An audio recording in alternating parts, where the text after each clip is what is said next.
आपका स्वागत है। बात करते हैं एक और बड़ी खबर की। दुनिया की सबसे बड़ी राजनीतिक पार्टी बीजेपी में नवीन अध्याय की शुरुआत हो चुकी है। जी हां, नितिन नवीन ने आज बीजेपी के राष्ट्रीय अध्यक्ष का पद संभाल लिया है। वो पार्टी के 12वें अध्यक्ष बने हैं। इस मौके पर प्रधानमंत्री मोदी ने भी उन्हें बधाई दी है। आज भाजपा का जितना फोकस संगठन के विस्तार पर है, उतनी ही बड़ी प्राथमिकता कार्यकर्ता के निर्माण की भी है। भाजपा एक ऐसी पार्टी है जहां लोगों को लगता होगा कि नरेंद्र मोदी देश के प्रधानमंत्री है, तीसरी बार प्रधानमंत्री बने, 50 साल की छोटी आयु में मुख्यमंत्री बन गए, 25 साल से लगातार हेड ऑफ द गवर्नमेंट रहे हैं। ये सब अपनी जगह पे हैं, लेकिन इन सबसे भी बड़ी चीज मेरे जीवन में है, मैं भारतीय जनता पार्टी का कार्यकर्ता हूं। और बीजेपी में नवीन अध्याय तो शुरू हो चुका है, लेकिन क्या हैं चुनौतियां, ये समझते हैं जी मीडिया संवाददाता नीरज पांडे हमारे साथ हैं ये बताने के लिए। नीरज, बताएं, अब तो नवीन अध्याय की शुरुआत हो चुकी है, क्या क्या चुनौतियां होंगी नए अध्यक्ष के सामने?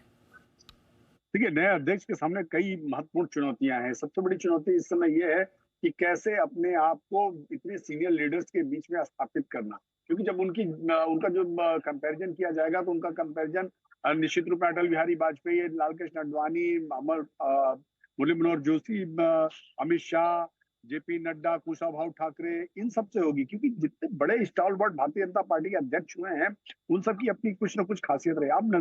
अब नितिन नवीन को ये जिम्मेदारी मिली। नितिन नवीन निश्चित रूप में एक अच्छे कार्यकर्ता हैं, लंबे समय से भारतीय जनता पार्टी के सिस्टम में काम कर रहे हैं, युवा मोर्चा के राष्ट्रीय महासचिव रहे हैं, 3 बार के मुख्यमंत्री हैं, कई राज्यों में सह प्रभारी और प्रभारी के रूप में काम कर चुके हैं। लेकिन उनका जो कंपैरिजन होगा वो सीनियर लीडर्स के साथ होगा। और आने वाले समय में अगले कुछ महीनों में कई राज्यों के महत्वपूर्ण चुनाव हैं। सबसे बड़ा है कि अप्रैल के महीने में उनको पश्चिम बंगाल का चुनाव फेस करना। पश्चिम बंगाल जहां भारतीय जनता पार्टी प्रमुख विपक्षी दल है, पिछली बार 77 सीटें, सीधे 2 सीटों से सीधे 77 सीटों तक भारतीय जनता पार्टी पहुंची। ऐसे में भाजपा के सामने एक बड़ी चुनौती होगी कि पश्चिम बंगाल में अपने आप को साबित किया जाए, क्योंकि भाजपा को ऐसा लग रहा है कि शायद उनकी सरकार बन सकती है, लेकिन ममता बनर्जी के सामने भारतीय जनता पार्टी को कड़ी चुनौती मिल रही। तो उनको भी भाजपा के अध्यक्ष होने के नाते कई महत्वपूर्ण विषयों से उनको गुजरना पड़ेगा। इसके अलावा केरल, तमिलनाडु, असम में उनकी सरकार है और असम में सरकार बचाए रखने की और सरकार दोबारा लाने की उनके ऊपर चुनौती होगी। केरल और तमिलनाडु में भारतीय जनता पार्टी का प्रयास है कि किसी भी तरह से वहां पर सरकार का गठन किया जाए।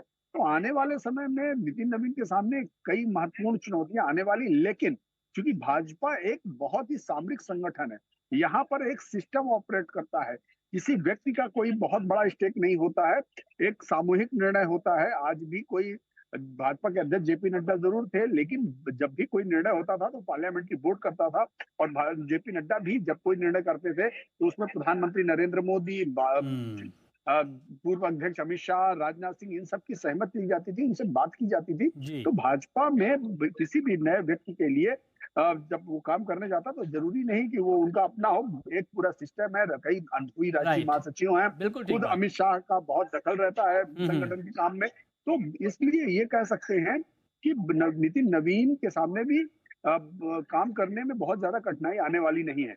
ओके, चलिए, तो आप कह रहे हैं कि बहुत ज्यादा कठिनाइयां नहीं आने वाली हैं। बहुत शुक्रिया।